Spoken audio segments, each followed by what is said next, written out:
Hello guys, welcome to my channel. First of all, I would like to say thanks to those who are watching this video. So let's go and हमारा जो आज का topic है वो है class 11th. So class 11th है, chapter 9 है sequences and series. And आज हम पढ़ेंगे introduction to sequences and series, यानी कि चैप्टर 9 का इंट्रोडक्शन पढ़ने जा रहे हैं. जैसे कि guys before starting any chapter, before solving this chapter, any chapter, at first we should know the concept, what are the important concept, basic concept of that chapter which we are about to start. So वही करेंगे आज हम. At first we will know the main concept, main points of this chapter. Okay, so क्या क्या है इसके main concept, main points, वो हम आज जानेंगे. ठीक है, जितने भी कंसेप्ट हैं वो आज हम इसमें जानेंगे. तो ज़्यादा डिटेल में तो हम नहीं जाएंगे, मतलब पूरा चैप्टर थ्योरेटिकल स्टेप से नहीं जाएंगे हम, केवल इसके जो मेन मेन पॉइंट्स हैं वही देखने जा रहे हैं. ठीक है, ओके, सो चलते हैं इस चैप्टर पे. क्लास 11th है, चैप्टर 9 है, सीक्वेंसेस एंड सीरीज का इंट्रोडक्शन है, तो वही देखेंगे. ठीक है, सबसे पहले जो चैप्टर का नेम है वो क्या है, सीक्वेंसेस एंड सीरीज. तो हम सबसे पहले चैप्टर का नेम है वो जानेंगे, क्या होता है सीक्वेंसेस, क्या होता है सीरीज. ठीक है, वो हम जानेंगे. तो सीक्वेंस क्या होता है, देखो सीक्वेंस क्या होता है. A sequence is a list of numbers in a certain order, यानी कि ये मतलब एक सर्टेन ऑर्डर में लिस्ट होती है नंबर्स की. ठीक है, a sequence is a list of numbers in a certain order, मतलब एक ऑर्डर वाइज में नंबर्स दे रखे होंगे आपको. ठीक है, each number in a sequence is called a term, और उस सीक्वेंस में जितने भी नंबर होंगे उनको क्या बोला जाएगा, टर्म्स बोला जाएगा. यानी एक नंबर को क्या बोला जाएगा, वन टर्म. सेकंड नंबर को क्या बोला जाएगा, सेकंड टर्म. मतलब जो भी सीक्वेंस होगा उसको हम टर्म्स वाइज में डिवाइड करेंगे. Each term in a sequence has a position, और जो भी टर्म होगी उसकी अपनी अलग पोजीशन होगी. ठीक है, जो भी टर्म होगी उसकी अपनी अलग पोजीशन होगी, जैसे कि first, second, third and so on. जैसे कि जो फर्स्ट नंबर होगा उसकी फर्स्ट पोजीशन होगी, और जो सीक्वेंस में जो सेकंड नंबर होगा उसकी सेकंड पोजीशन होगी. इसी प्रकार जो थर्ड नंबर होगा उसकी थर्ड पोजीशन होगी. अब एग्जांपल देख लेते हैं. ये हमें दे रखा है सीक्वेंस 2, 4, 6, 8. ये क्या दे रखा है, सीक्वेंस दे रखा है. इसमें जो नंबर्स हैं वो एक ऑर्डर वाइज में दे रखे हैं, एक सर्टेन ऑर्डर में दे रखे हैं. ठीक है, सर्टेन ऑर्डर में 2, 4, 6, 8. अब ये जो भी नंबर्स दे रखे हैं, जैसे 2 दे रखा है, 4 दे रखा है, 6 दे रखा है, 8, इसको क्या बोलेंगे, टर्म्स बोलेंगे. जैसे 2 एक टर्म है, 4 एक टर्म है, 6 एक टर्म है, 8 एक टर्म है. और अब बोला गया है कि सभी टर्म्स की अपनी अलग पोजीशन है. तो ये देखो, ये जो 2 है उसकी फर्स्ट पोजीशन है, 4 की सेकंड पोजीशन है, 6 की थर्ड पोजीशन है, 8 की फोर्थ पोजीशन है. तो इसको क्या बोल देंगे, हम सीक्वेंस बोलेंगे. अब बात करते हैं सीरीज की. सीरीज क्या होता है, क्या होती है. ठीक है, the series is defined as the addition और sum of terms of sequence, यानी कि जो हमने सीक्वेंसेस पढ़ा उसमें जो भी हम नंबर्स लेंगे, यानी वो भी जो भी हम टर्म्स ले रहे हैं उसके एडिशन को हम क्या बोलेंगे, सीक्वेंसेस बोलेंगे. जैसे ये सीक्वेंस था तो इसको हमने ऐड कर दिया, 2 + 4 + 6 + 8, ये सीरीज हो गई. इसमें वही है कि इसमें हर टर्म्स की अपनी क्या होता है, जैसे कि प्लस केवल इसमें इतना डिफरेंस है कि जो सीक्वेंस था हमने उसे क्या कर दिया, defined as the addition sum of terms of sequence, यानी जो भी सीक्वेंस में जो नंबर्स थे उनको ऐड कर दिया. ठीक है, वो हमारी सीरीज हो गई. तो होप सो कि आपके समझ में आ गया सीक्वेंस क्या होता है एंड सीरीज क्या होती है. ठीक है, सीरीज को हमने सीक्वेंस के जो भी नंबर थे उनको ऐड कर दिया, बस. अब देखो बात करते हैं, ये सब हमने सीक्वेंस एंड सीरीज तो जान लिया, चैप्टर का नेम था इसलिए हमें जानना जरूरी भी था. ठीक है, अब हम बात करेंगे कि इस चैप्टर में हम टू टाइप्स की क्या पढ़ेंगे, सीरीज पढ़ने वाले हैं. ठीक है, एक एपी सीरीज एंड एक जीपी सीरीज. दोनों ही बहुत इंपॉर्टेंट है. आप पूरे चैप्टर में यही देखने वाले हो, कौन सी एपी है कौन सी जीपी है. ठीक है, तो वही जानेंगे एपी क्या होती है, जीपी क्या होती है.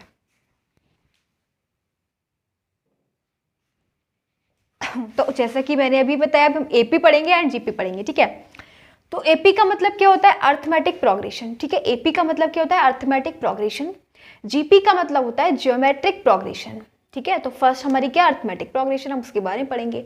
अर्थमेटिक प्रोग्रेशन क्या होती है, AP is a sequence of numbers in which the difference between any two conjugative number is a constant value, या फिर कांस्टेंट. ठीक है, मतलब ये दे रखा है कि जो एपी क्या है, एपी एक ऐसा सीक्वेंस होता है, यानी नंबर्स का एक ऐसा सीक्वेंस. ठीक है, एक नंबर्स का एक ऐसा सीक्वेंस जिसके अंदर the difference between two conjugative number, जो लगातार नंबर आ रहे हैं उनके बीच का हम डिफरेंस देखेंगे, वो कैसा होगा, कांस्टेंट होगा. कोई भी जो दो नंबर है कोई भी ले लो, मतलब जैसे कि एपी ये वाली सीरीज दे रखी है. ठीक है, 1, 2, 3, 4 एंड 2 कहाँ तक एंड सो ऑन कहाँ तक दे रखी है, 20 तक दे रखी है. ठीक है, इस प्रकार से 1 से लेके 20 तक दे रखे, हमें सीक्वेंस दे रखा है. ठीक है, हमसे बोला गया ये एग्जाम्पल किसका है, एपी का. क्यों है एपी का एग्जाम्पल, बोला गया था कि इसके अंदर जो भी नंबर्स होते हैं तो हम कोई से भी 2 नंबर ले लें, ठीक है, कोई से भी 2 नंबर, लेकिन लगातार होने चाहिए, जैसे कंटिन्यूसली कॉन्जुगेटिव होने चाहिए, ठीक है। जैसे कि 2 के बाद क्या है 3, तो हम इनका डिफरेंस कर लेते हैं। क्या करेंगे, इन दोनों का डिफरेंस कर लिया, 3 में से 2 गया 1 बचा, और ये किसके कांस्टेंट होगा, क्या होगा, ये कांस्टेंट वैल्यू होगी, यानी कोई भी आप 2 नंबर ले लोगे तो यही आएगा, उन दोनों का डिफरेंस 1 ही आएगा। अभी मैंने ये दोनों नंबर लिए, अब मैंने 5 और 6 ले लिए, ठीक है, इनका डिफरेंस करेंगे तो क्या हो जाएगा, तब भी 1 आया, यानी कि जो हमारा उससे आगे वाला नंबर है और उसको पीछे वाले नंबर से सब्ट्रैक्ट करोगे तो 1 आएगा। और दोनों नंबर कैसे होने चाहिए, कॉन्जुगेटिव, एक जो दोनों नंबर एक कॉन्जुगेटिव होने चाहिए, ठीक है, आप समझ गए ना। यानी कि एपी क्या होता है, एपी एक ऐसा सीक्वेंस होता है नंबर्स का जिसके अंदर आप कोई भी मतलब 2 कॉन्जुगेटिव नंबर ले लो, ठीक है, और उनको सब्ट्रैक्ट करो, आगे वाले टर्म में से पीछे वाली टर्म को सब्ट्रैक्ट करोगे तो जो डिफरेंस आएगा वही कांस्टेंट होगा, वही आप कोई से भी कॉन्जुगेटिव नंबर ले लेना उस एपी सीक्वेंस में से वही नंबर वही डिफरेंस आने वाला है, ठीक है। तो इसको हम क्या बोलेंगे, एपी बोलेंगे। आपको एपी की पहचान करनी होगी तो आपको यही करना होगा, जब एक सीरीज दे रखी होगी, एक सीक्वेंस दे रखा होगा नंबर्स का, तो आपको कोई भी कॉन्जुगेटिव नंबर लेने, दो कॉन्जुगेटिव आपको पुट नंबर लेने हैं और उनका डिफरेंस कर दो, तो जो नंबर का डिफरेंस होगा वो सभी 2 कॉन्जुगेटिव नंबर के डिफरेंस के इक्वल होगा, यानी कांस्टेंट होगा, ठीक है। कोई से भी कॉन्जुगेटिव नंबर लो कांस्टेंट होगा, तो उसको क्या बोलेंगे, हम एपी बोलेंगे, ठीक है। क्या बोलेंगे, अरिथमेटिक प्रोग्रेशन बोलेंगे। अब देखो क्या होता है अब जैसे कि इसमें general term of AP an AP क्या होता है, general term of an AP क्या होता है, ये बहुत इंपॉर्टेंट चीज़ है, ये सब सारी चीज़ें आप चैप्टर को रीड करोगे तो अब आपको लेनी पड़ेंगी, ठीक है, कंसीडर करनी पड़ेंगी, ठीक है। तो जनरल टर्म क्या होती है एपी की, ए और ए प्लस डी, ए प्लस 2d, ए प्लस 3d, ऐसा हमने क्यों लिया, ए प्लस डी और ए प्लस, देखो अब जैसे कि ए है, ए का मतलब होता है फर्स्ट टर्म, ए क्या मतलब होता है, ए फर्स्ट टर्म है। अब मैंने ए फर्स्ट टर्म का मतलब जो फर्स्ट पोजीशन पे है तो बन क्या है, फर्स्ट टर्म है, ठीक है। और डिफरेंस क्या होता है, ये डी क्या होता है, ये डी होता है जो बार बार ले रहे हैं, डी 2d, ये होता है कॉमन डिफरेंस। क्या होता है, कॉमन डिफरेंस होता है, कॉमन डिफरेंस। और एन होता है नंबर ऑफ टर्म्स, यानी कि इसके अंदर टोटल टर्म्स कितनी है, 1 से लेके 20 तक कितनी टर्म्स हैं, तो 20 हैं, ठीक है। मतलब जो भी सीरीज दे रखा, सीक्वेंस दे रखा उसमें टोटल टर्म्स कितनी है उस टाइप से, ठीक है। ऐसे इसमें कितनी है, 1 से लेके 20 तक, तो 20 टर्म्स हो गई। तो अब देखो डिफरेंस क्या हो गया ए क्या है, हमारी फर्स्ट टर्म है, हमें निकाली ए प्लस डी, ए प्लस डी। अभी आपको यही एपी ये जो हमने जो जनरल टर्म ली है ना, इन्हीं से ये बन जाएगी सीरीज। कैसे बनेगी, ए प्लस डी लो, ए क्या है, फर्स्ट टर्म है ना, हमने डिफरेंस निकाला, डिफरेंस क्या है हमारा, 1 आ रहा है ना, कांस्टेंट है 1, तो 1 ऐड कर लो, क्या मिल गया 2। मैंने बोला फर्स्ट टर्म क्या हमारी ए है, तो ए क्या मिल गया, 1 मिल गया, ठीक है। सेकंड टर्म क्या है, ए प्लस डी, ए प्लस डी का मतलब 1 + 1 तो 2 मिल गया। अब हमारी थर्ड टर्म क्या है, ए प्लस 2d, ए क्या है 1 + 2 इंटू डिफरेंस कितना है 1, ए 1 + 2 यानी कि 3 हो गया। तो आपको मतलब इन्हीं जो टर्म्स जनरल टर्म से ही आपको पूरी एपी मिल जाएगी, ठीक है। तो आपको जब भी कंसीडर करना होगा general term of any AP तो आपको ये नंबर लेने होंगे। फर्स्ट टर्म को ए कंसीडर करना होगा, सेकंड टर्म को ए प्लस डी, थर्ड टर्म को ए प्लस 2d, फोर्थ टर्म को ए प्लस 3d, इसी प्रकार से चलता रहेगा, ठीक है। मैंने आपको बता दिया कि अगर हम ये वाली चीज़ कंसीडर कर रहे हैं तो आपको एपी मिलेगी, ठीक है। ये सीरीज हमें पूरी मिल जाएगी इन्हीं टर्म से, फर्स्ट टर्म पता होनी चाहिए और डिफरेंस पता होना चाहिए, एपी हमारी बन जाएगी, ठीक है। तो ये जो होते हैं समझ में आ गया, नंबर ऑफ टर्म्स है, एन की वैल्यू है, नंबर ऑफ टर्म्स, डिफरेंस है, कॉमन डिफरेंस जो 1 आ रहा है इसका, एंड ए क्या है, फर्स्ट टर्म है। तो ये हमने एपी के बारे में पढ़ा। अब देखो इसी से और रिलेटेड पढ़ते हैं। अगर हमसे एपी के देखो फॉर्मूले क्या होते हैं, एक तो एपी का ये वाला फॉर्मूला होता है for nth term of an AP, ठीक है। क्या निकालना है हमें, nth टर्म निकालना है। अगर हमें कोई भी nth टर्म निकालनी होगी तो उसका फॉर्मूला होता है a + n-1 इंटू में डी, ठीक है। अब nth टर्म का मतलब क्या हो गया, यानी कि गाइस ये मतलब जैसे एपी की कौन सी टर्म है ये, ठीक है। एपी की आपको जो भी टर्म निकालनी होगी, कोई सी भी टर्म निकाल सकते हो, किससे, इस फॉर्मूले से। अगर आपको 7 टर्म निकालनी होगी तो n की जगह 7 रख दो, 6 टर्म निकालनी होगी तो n की जगह 6 रख दो, ठीक है। आप कोई भी टर्म निकाल सकते हो इस वाले फॉर्मूले से, an = a + n-1 into D, ठीक है। लेकिन अब देखो मुझे इस वाली सीरीज की 14 टर्म निकालनी है। कौन सी निकालनी है, 14 टर्म निकालनी है। 14 टर्म क्या होगी, ठीक है। ये सीरीज हमारे पास दे रखी है, मुझे इस एपी की 14 टर्म निकालनी है इस वाले फॉर्मूले से।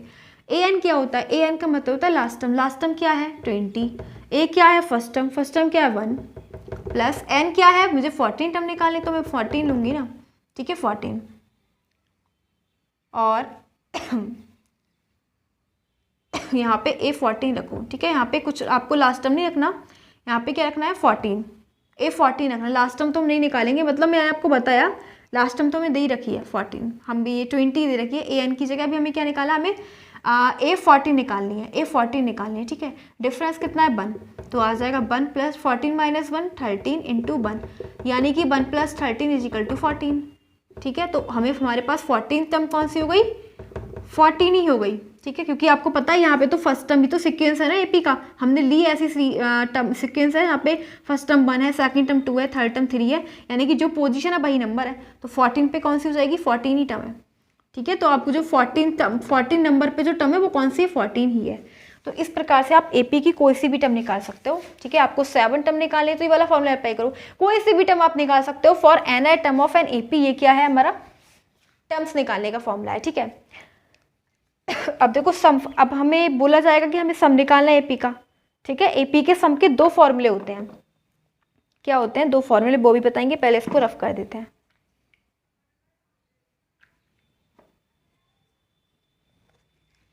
इसको रफ कर देते हैं, ये इंपॉर्टेंट फॉर्मूला था, A N is equal to A plus N minus 1 into D. अब हम देखेंगे for sum of N terms of an AP, ठीक है, ऑफ एन एपी। अगर हमें ऑफ एन एपी, अगर हमें सम के फॉर्मूला निकालना, मतलब एपी हमें सीक्वेंस से रखा है, ठीक है, हमें बोला गया है कि इनका सम निकालना है, तो सम का फॉर्मूला होता है S N is equal to N upon 2 में इंटू में ए प्लस एल, ठीक है। एक तो ये होता है जहाँ पे एस एन क्या है, एस एन तो होता है सम, यानी कि अब जैसे कि ये हमारे एपी सीरीज दे रखी है, एपी सीक्वेंस है हमारे पास, तो इन सभी टर्म्स का सम कितना होगा, ठीक है, तो वो हम इस वाले फॉर्मूले से निकाल लेंगे। एस एन क्या है सम है, ठीक है। अब वो आपकी जो भी टर्म्स, जितनी भी टर्म्स होंगी उनका सम निकल जाएगा, ठीक है, sum of N terms. S N क्या होता है सम ऑफ एन टर्म्स, अब यहाँ पे 20 टर्म्स है तो यहाँ पे सम ऑफ 20 टर्म्स हो जाएगा। एन क्या होता है नंबर ऑफ टर्म्स, एन क्या होता है नंबर ऑफ टर्म्स, और ए क्या होता है फर्स्ट टर्म, ए होता है फर्स्ट टर्म, और एल क्या होता है वो होता है लास्ट टर्म, क्या होता है लास्ट टर्म। अभी मैं इसका सम निकाल के दिखाती हूँ इस वाली एपी का। बोला गया हमसे एन क्या है, एन है 20, हमें 20 टर्म्स का सम निकालना है, क्योंकि एन 20 है ना, कितनी टर्म्स है 20, एन की जगह हम क्या रखेंगे, टोटल टर्म्स कितनी है 20, तो 20 रख दो, 20/2 इंटू में फर्स्ट टर्म क्या है 1 रख दो, प्लस लास्ट टर्म क्या है, लास्ट टर्म जो लास्ट होती है 20।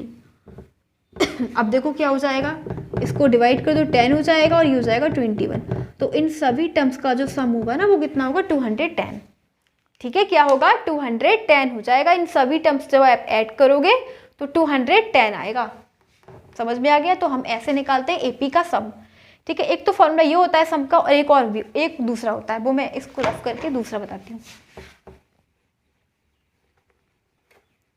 एक हमारे पास ये होता है S N is equal to N upon 2 में इंटू में 2a plus N minus 1 into में कॉमन डिफरेंस, ठीक है। एक हमारा सम का फॉर्मूला ये होता है, एस एन तो भी बताया, सम ऑफ एन टर्म्स, तो हम अभी इसमें से देखो क्या होता है सम ऑफ एस एन तो वही है सम ऑफ एन टर्म्स, ठीक है। एन भी वही है नंबर ऑफ टर्म्स, एन क्या है नंबर ऑफ टर्म्स, और ए क्या है फर्स्ट टर्म, ए क्या है फर्स्ट टर्म, और एन फिर डिफरेंस कितना है कॉमन डिफरेंस, डी क्या है कॉमन डिफरेंस, ठीक है। अब देखो आप कोई सा भी फॉर्मूला अप्लाई कर सकते हो एपी में सम निकालने का, ये वाला भी कर सकते हो और वो वाला भी कर सकते हो, ठीक है। दोनों में से कोई भी अप्लाई कर सकते हो, दोनों का आंसर एक ही आएगा। अभी मैं आपको करके दिखाती हूँ। हमें क्या निकालना है 20 टर्म्स का सम निकालना है, ये एपी दे रखी है, ठीक है। तो एन क्या है 20 है, इसे लिख दो 20/2 इंटू में 2 इंटू ए, यानी कि 2 इंटू फर्स्ट टर्म क्या है 1, तो 2 इंटू ए प्लस एन कितना है डिफरेंस कितना है, सॉरी एन का मतलब number of terms, total terms कितनी है 20, तो एन की जगह लिखेंगे 20 माइनस 1, डिफरेंस कितना है, तो डिफरेंस है 2 माइनस 1 1, ठीक है। क्या आ जाएगा 10 हो गया, S 20 is equal to 10 into में 2 प्लस 20 में से बन जाएगा तो 19, क्या हो जाएगा 19, और 10 इंटू में 19 प्लस 2 21, दोनों की मल्टीप्लाई करोगे 210 आ जाएगा। तो दोनों का आप दोनों में से कोई भी फॉर्मूला अप्लाई कर सकते हो, आंसर वही आएगा, sum of N terms of an AP. तो ये आपको फॉर्मूला अप्लाई करना है, ठीक है। ये सम का फॉर्मूला बताया था। तो एपी में हमने कितने फॉर्मूलेस देखे, 3 फॉर्मूलेस देखे। एक बार मैं आपको फिर से लिख देती हूँ एपी के तीनों फॉर्मूलेस। आई होप कि आपको एपी के बारे में सब कुछ नॉलेज हो गई होगी, ठीक है। मैं आपको यहाँ पे लिख देती हूँ एपी के तीनों फॉर्मूलेस। एक तो होता है फॉर, अगर हमें कोई सी भी टर्म निकालनी हो, for N A term of an AP, तो उसके लिए फॉर्मूला ये होता है A N is equal to A plus N minus 1 into में डी। एक तो फॉर्मूला ये होता है। ये कब लगेगा, जब आपको कोई सी भी टर्म निकालनी होगी, 7 टर्म, 6 टर्म, 5 टर्म किसकी, एपी की, ठीक है। एक तो ये हो गया हमारे पास। दूसरा होता है sum of N terms, sum of N terms of an AP. तो उसके लिए 2 फॉर्मूले होते हैं। एक तो ये होता है S N is equal to N upon 2 में इंटू में ए प्लस एल, और दूसरा होता है S N is equal to N upon 2 into में 2a plus N minus 1 into में डी, ठीक है। ये दोनों फॉर्मूले, इन दोनों फॉर्मूले की हेल्प से हम किसी भी एपी का सम फाइंड कर सकते हैं, ठीक है। दोनों सम के फॉर्मूले, ये एन ए टर्म निकालनी है। तो ये हमारे एपी के 3 फॉर्मूलेस होते हैं।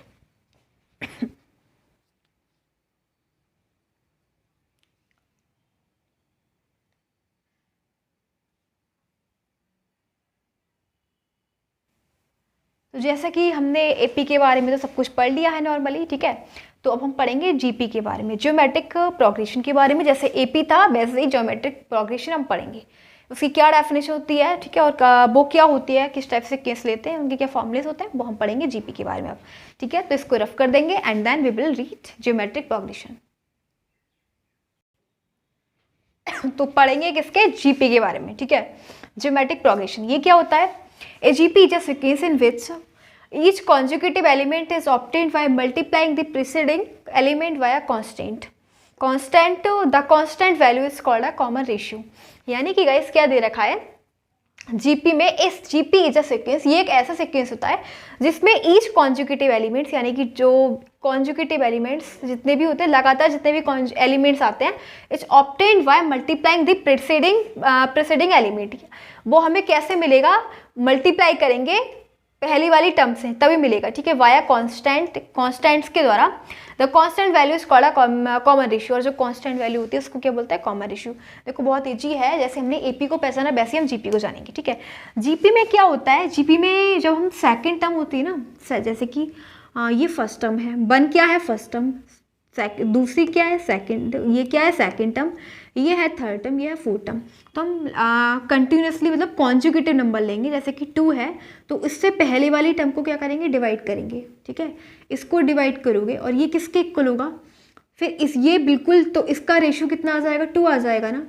तो इसका कॉमन रेशियो क्या आ रहा है, 2 आ रहा है। यानी कि गाइस आपने समझा मैंने क्या बोला, कॉन्जुगेटिव नंबर लेंगे जीपी के। कॉन्जुगेटिव नंबर जब हमने 2 ले लिए, कौन से, 1 और 2, तो आगे वाले नंबर को पीछे वाले नंबर से क्या करेंगे, डिवाइड करेंगे। तो क्या आ गया, 2 आ गया। वो किसके इक्वल होगा, ये कॉमन रेशियो है। क्या है ये जो हमने 2 निकाला, यही क्या है, रेशियो, कॉमन रेशियो, ठीक है। अब ये जो रेशियो है ना 2, ये सभी के साथ ऐसे ही फॉलो करना चाहिए। जैसे कि अब मैंने 2 कॉन्जुगेटिव नंबर कौन से ले लिए, 4 और 8। कॉन्जुगेटिव मतलब होता है जो लगातार आते हैं, मतलब एक साथ आ रहे हैं दोनों नंबर कंटिन्यूसली, ठीक है। 4 और 8 हो गए, तो अब आगे वाली टर्म क्या है, 8 को 4 से जब डिवाइड करोगे पीछे वाली टर्म से, तो क्या आ जाएगा, आ गया ना 2। तो यानी कि जो रेशियो होता है वो कांस्टेंट होता है। आपने समझा कि जीपी में क्या होता है, जीपी में जो हम रेशियो इक्वल होना चाहिए, जो रेशियो होना चाहिए वही कांस्टेंट होना चाहिए। रेशियो कैसे निकालते हैं, second term upon first term, ठीक है, या फिर third term upon second term. जो आगे वाली टर्म होती है उसको पीछे वाली टर्म से क्या करते हैं, डिवाइड करते हैं। और पूरी सीक्वेंस में कोई भी 2 नंबर ले लो कंटिन्यूसली, ठीक है, तो आगे वाली टर्म को पीछे वाली टर्म से जब डिवाइड करोगे तो वही आना चाहिए, कांस्टेंट आना चाहिए। तो वही क्या होता है, हमारा रेशियो होता है, कॉमन रेशियो। जैसे कि हमने एपी में देखा, कॉमन डिफरेंस सभी का सेम होना चाहिए। कोई भी कॉन्जुगेटिव नंबर में जो डिफरेंस होना चाहिए वो सेम होना चाहिए। उसी प्रकार जीपी की बात करी जाए तो इसमें कॉमन रेशियो इक्वल होना चाहिए, कांस्टेंट, ठीक है। कोई भी 2 कॉन्जुगेटिव नंबर ले लो और उसको आगे वाले नंबर को पीछे वाले नंबर से डिवाइड करोगे तो वही आएगा रेशियो, ठीक है। कोई से भी, अभी मैंने जैसे कि अभी मैंने लिया 8 ले लिया, ठीक है, 8 ले लिया, ठीक है, 8 है। 8 से पहले वाला टर्म क्या है 4, इसको डिवाइड करोगे 2 आ गया, क्या आ गया, कॉमन रेशियो क्या आ गया 2 आ गया। अब मैंने ले लिया 4 ले लिया, 4 को इससे पहली वाली टर्म क्या है 2, तो इससे करा तो 2 आ गया। तो ये भी सबका रेशियो 2 2 आने वाला है। कॉमन रेशियो क्या होना चाहिए 2 ही होना चाहिए पूरी सीरीज का, पूरे सीक्वेंस का। तो वही क्या है हमारा जीपी है, वही जीपी होगी, ठीक है, समझ गए।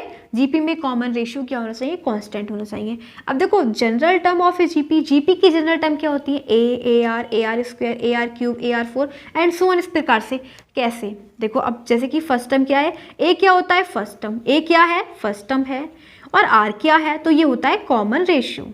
क्या होता है, कॉमन रेशियो। जैसे कि गाइस अगर मुझे इस जनरल टर्म से ही मुझे ये वाली सीरीज बनानी हो तो देखो बिल्कुल बन जाएगी। कैसे, मैंने फर्स्ट टर्म क्या ले लिया, 1 ले लिया। अब आर क्या है, आर हमने अभी निकाला ना, कॉमन रेशियो क्या है 2 आया, ठीक है, तो फर्स्ट टर्म क्या हो जाएगी 1 हो जाएगी। सेकंड टर्म क्या है ए आर कैसे मिलेगा 1 × 2, तो क्या हो जाएगा 2। थर्ड टर्म क्या है ए आर स्क्वायर, ए क्या है फर्स्ट 1 और आर स्क्वायर क्या है, मतलब आर क्या है, आर है 2, 2 का स्क्वायर करोगे तो 4 हो जाएगा, यानी कि 4 बन जा 4। तो ये हो गया हमारी थर्ड टर्म। इसी प्रकार से हम फोर्थ टर्म बना लेंगे। फोर्थ टर्म क्या है ए आर क्यूब, यानी कि ए का मतलब 1, आर का मतलब क्या है, आर हमें 2 दे रखा है, 2 का क्यूब क्या हो जाएगा 8, 8 बन जा 8, तो क्या हो गई फोर्थ टर्म क्या हो गई 8। इसी प्रकार से गाइस देखो 1 2 4 8 यही तो सीरीज बनती चली जा रही है। तो जनरल टर्म ऑफ जीपी क्या होता है A R square A R cube, ठीक है, क्योंकि इनमें सभी का रेशियो इक्वल आएगा। कैसे, क्योंकि सेकंड टर्म को जब आप फर्स्ट टर्म से डिवाइड करोगे तो आर मिला, ठीक है। इसी प्रकार आप थर्ड टर्म को सेकंड टर्म से डिवाइड करोगे तब भी आपको क्या मिलेगा आर। तो इनका कॉमन रेशियो क्या होता है इक्वल होता है, इसलिए हम इसको जीपी की टर्म्स होती है जनरल टर्म्स, ठीक है। अब देखो फिर नेक्स्ट हम क्या देखेंगे जी, अब हमें क्या निकालनी होगी, ऐसे ऐसे हमने एपी के फॉर्मूलेस देखे थे। जब हमने एपी देखा था तो हमने एनएट टर्म निकाली थी ना, तो for nth term of a GP, GP की एनएट टर्म क्या होती है, जीपी की एनएट टर्म होती है A N is equal to A into में आर की पावर n माइनस 1, ठीक है। ये होती है ए इंटू आर की पावर n माइनस 1। मतलब गाइस आपको ये जो सीक्वेंस दिख रहा है, ये जीपी का सीक्वेंस दिख रहा है, तो आप इसकी हेल्प से, इस वाले फॉर्मूले की हेल्प से कोई भी टर्म निकाल सकते हो। जैसे कि मुझे निकालनी है मुझे फोर्थ टर्म निकालनी है। कौन सी निकालनी है, फोर्थ टर्म एन। तो देखो पहले तो मैं बता देती हूँ ए एन का मतलब क्या होता है, ए एन का मतलब होता है एनएट टर्म। क्या है, एनएट टर्म, ठीक है। ए का मतलब फर्स्ट टर्म और आर का मतलब कॉमन रेशियो और एन का मतलब तो जो भी टर्म्स जो हम निकाल रहे हैं, ठीक है, जो भी हम टर्म्स निकाले, हम बात करें 4 की, हम फोर्थ टर्म निकालेंगे तो हमने ए क्या लिया, ए का मतलब फर्स्ट टर्म बंद दे रखी है। आर क्या है, हमने कॉमन रेशियो निकाला ना, आर का मतलब होता है कॉमन रेशियो, तो कॉमन रेशियो निकालते हैं हम सेकंड टर्म को फर्स्ट टर्म से डिवाइड करके, तो 2 अपॉन बन आ गया, यानी 2 आ गया, क्या आ गया 2। तो 2 और 2 की पावर हमने n क्या लिया, हमें n तो 4 ले रहा है ना, 4 लेना है, तो 4 की पावर 4 माइनस 1, तो ये हो जाएगा 1 इंटू 2 की पावर 3, तो 1 का तो कोई मतलब ही नहीं है, 8 आ गया, यानी कि हमारी फोर्थ टर्म क्या 8। तो देखो क्या फोर्थ टर्म 8 ही है, ये फर्स्ट टर्म, ये सेकंड टर्म, ये थर्ड टर्म, ये फोर्थ टर्म 8 आई ना, फोर्थ टर्म क्या आई 8। तो हम इसकी हेल्प से, इस फॉर्मूले की हेल्प से हम क्या कर सकते हैं, एनएट टर्म निकाल सकते हैं, कोई भी टर्म निकाल सकते हैं, किसकी, जीपी की, ठीक है। तो ये तो हमें एनएट टर्म के बारे में देखा। अब हम देखेंगे sum of N terms of a GP, ठीक है। अब हम अगर हमें जीपी का सम निकालना होगा तो हम कौन सा फॉर्मूला अप्लाई करेंगे, ठीक है। तो देखो sum of N terms of a GP, ठीक है। तो जीपी का हमें क्या निकालना है, सम निकालना है। तो S N is equal to A into में आर की power n minus 1 upon R minus 1, ये होता है फॉर्मूला किसका, सम का। अगर हम इस पूरे सीक्वेंस का हमें निकालना है सम, ठीक है, मतलब ऐड करना है, तो हम क्या करेंगे, ये वाला फॉर्मूला अप्लाई करेंगे, जहाँ पे ए क्या है फर्स्ट टर्म, आर क्या है कॉमन रेशियो, एंड एन क्या है टोटल, मतलब जो भी हम टर्म्स ले रहे हैं टोटल टर्म्स, ठीक है। एंड ये हम कब अप्लाई करेंगे, जब आर की वैल्यू 1 से बड़ी होगी, जब कॉमन रेशियो जो होगा वो ग्रेटर देन 1 होगा, तब हम ये वाला फॉर्मूला अप्लाई करेंगे, ठीक है। और अगर हमारे पास आर की वैल्यू 1 से लेस हुई तो हम कौन सा फॉर्मूला अप्लाई करेंगे, अगर r की वैल्यू हुई 1 से लेस तब हम ये वाला फॉर्मूला अप्लाई करेंगे, S N is equal to a into 1 minus R की power n upon 1 minus R. कब अप्लाई करेंगे? वैन जब r की वैल्यू क्या होगी, लेस देन 1 होगी। ठीक है, जब r की वैल्यू कैसी होगी, लेस देन 1 होगी। ठीक है, तब हम ये वाला फॉर्मूला अप्लाई करेंगे। और अगर r की वैल्यू ग्रेटर देन 1 हुई तो हम ये वाला फॉर्मूला अप्लाई करेंगे। ठीक है, ये किसका होता है, सम निकालने का। जैसा कि हमने एपी का सम निकाला, इसी प्रकार हम जीपी का सम निकालेंगे तो हम इस वाले फॉर्मूले की हेल्प से निकालेंगे। S N is equal to A into R की power n minus 1 upon R minus 1, जहाँ पे ए क्या है फर्स्ट टर्म, आर क्या है कॉमन रेशियो और एन क्या है टोटल टर्म्स। ठीक है, तो बस अभी देखो मैं आपको बताती हूँ कैसे करेंगे इसको ये रफ कर देती हूँ। हमें निकालना है, ये हमारे पास क्या है, जीपी का सीक्वेंस दे रखा है, हमें सम निकालना है इसका। ठीक है, तो हम कौन सा फॉर्मूला लगाएंगे, हमारे पास क्या क्या चीज़ें हैं, देखो ए बी है, ए क्या है फर्स्ट टर्म क्या है 1। ठीक है, और आर क्या है, अभी हमने निकाला आर कैसे निकालते हैं, second term upon first term, यानी कि क्या आ गया 2 आ गया। हम पहले जीपी पहचानेंगे तभी वाला फॉर्मूला लगाएंगे। जीपी को पहचानने के लिए मैंने आपको बता दिया कि जो कॉमन रेशियो है वो सबका सेम होगा। कॉमन रेशियो का मतलब आगे वाली टर्म को पीछे वाली टर्म से डिवाइड करोगे, कॉन्जुगेटिव टर्म्स लेनी है तो वही आएगा, सबका सेम आएगा कांस्टेंट। ठीक है, तो ए क्या हो गया 1 हो गया, आर क्या हो गया, कॉमन रेशियो में 2 निकाला। अब हमारे पास क्या है हमें एन नहीं पता, यानी कि हमें नहीं पता कि कितनी टर्म्स हैं, इसमें कितनी टर्म्स हैं। तो देखो कितनी टर्म्स है, यहाँ पे आ जाएगा 16। ठीक है, यहाँ पे आ जाएगा 32 और यहाँ पे हो जाएगा 64। ठीक है, अब पता लग गया कितनी टर्म्स है, 1 2 3 4 5 6 7 8 टर्म्स हैं। कितनी है, 8 टर्म्स हैं। ठीक है, हमें निकालना है इसका सम ऑफ 8 टर्म्स। अब देखो हम ये वाला फॉर्मूला लगा रहे हैं, सम ऑफ 8 टर्म्स, तो सम हमने n की जगह 8 लिख दिया, लगाओ ये वाला फॉर्मूला। और हमें यही वाला फॉर्मूला तभी लगाना जब r की वैल्यू 1 से ग्रेटर हो। तो r क्या है, अभी r हमारे पास 2 है ना, तो 2 तो बड़ा है ना 1 से, तो ये वाला फॉर्मूला अप्लाई करेंगे। अगर हमारा वैल्यू r की वैल्यू 0.5 होती तो हम ये वाला फॉर्मूला अप्लाई करते, फिर ये वाला। ठीक है, तो अब देखो S eight is equal to A क्या है फर्स्ट 1 इंटू आर क्या है, कॉमन रेशियो क्या है 2 की पावर n क्या है 8 माइनस 1 अपॉन r माइनस 1, तो r क्या है 2 माइनस 1, यानी कि गाइस इसका आ जाएगा 2 की पावर 8 माइनस 1, और यहाँ पे तो 1 है और 2 माइनस 1 तो इसको हटा देंगे। 2 की पावर 8 मतलब 2 को आप 8 टाइम्स मल्टीप्लाई करो, उसमें से 1 माइनस कर दो, तो आपका ये निकल जाएगा सम। ठीक है, सम ऑफ 8 टर्म्स ये हो जाएगा। तो बस हमें यही बताना है कि हमें ज्योमेट्रिक प्रोग्रेशन का जो सम का फॉर्मूला है वो ये है, और एन एट टर्म का फॉर्मूला ये है। A N is equal to, ये है एन एट टर्म का, nth term A N is equal to A into में आर की पावर n माइनस 1, ये है जीपी का एन एट टर्म का फॉर्मूला। हम कोई सी भी टर्म निकाल सकते हैं, 6 1 से लेके कोई सी भी टर्म जो भी हमें निकाली होगी, second term, fourth term, third term, ये वाला फॉर्मूला अप्लाई करेंगे। ठीक है, तो ये हमारे जो एपी के जो जीपी के जो फॉर्मूलेस थे वो हमने ये लिख दिए। ठीक है, सो नेक्स्ट हमारे 2 चीज़ें और रहेंगी, एक तो अर्थमेटिक मीन और एक ज्योमेट्रिक मीन। ठीक है, तो बस हम वही पढ़ेंगे एंड फिर इस चैप्टर का जो कंसेप्ट है वो वही यही मेन है। बाकी जो आप चैप्टर में पढ़ेंगे, जैसे जैसे एक्सरसाइज करेंगे तो बाकी सब कुछ डिटेल्स मिल जाएंगी। ठीक है, तो देखो हम अब क्या पढ़ेंगे, geometric mean and arithmetic mean.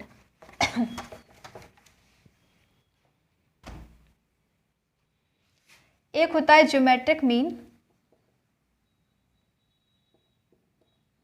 और एक होता है अर्थमेटिक मीन। ठीक है, तो ज्योमेट्रिक ये भी आपको आएगा। ज्योमेट्रिक मीन क्या होता है, ज्योमेट्रिक मीन को हम लिखते हैं अंडर रूट में ए बी। ठीक है, क्या होता है, ये अंडर रूट ए बी के इक्वल होता है। 2 नंबर्स के बीच का ज्योमेट्रिक मीन होता है अंडर रूट में ए बी। 2 नंबर्स हैं, ए बी के बीच में ज्योमेट्रिक मीन निकाला है तो अंडर रूट ए बी हो जाएगा। अब यही होता है अर्थमेटिक मीन।